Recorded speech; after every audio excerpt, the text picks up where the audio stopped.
Moderna says it's working on a vaccine booster aimed at protecting people against future COVID-19 variants. The information came from Moderna's president during an investor call. He said the booster would specifically target the Delta variant because of its high transmissibility and target the Beta variant for its ability to evade immune protection from previous infections and vaccinations.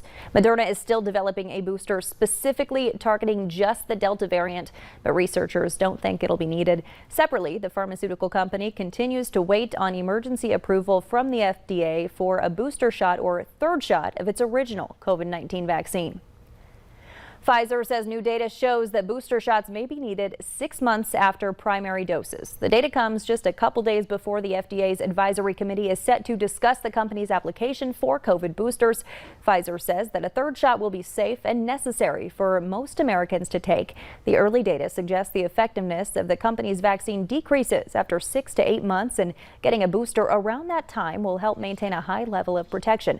Tomorrow, the advisory committee will be asked to vote on whether a booster dose is necessary to improve protection levels.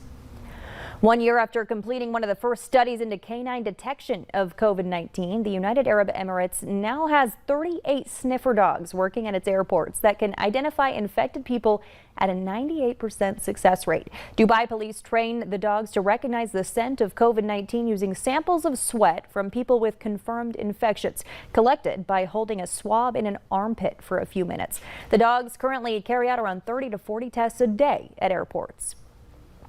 1/3 of mothers delayed plans to have more children due to the pandemic. Researchers at the NYU School of Medicine surveyed more than 1,000 mothers in New York and found many who had been thinking about getting pregnant changed their minds during the first few months of the pandemic. Parents with higher stress levels and more economic uncertainty were more likely to rethink having more kids.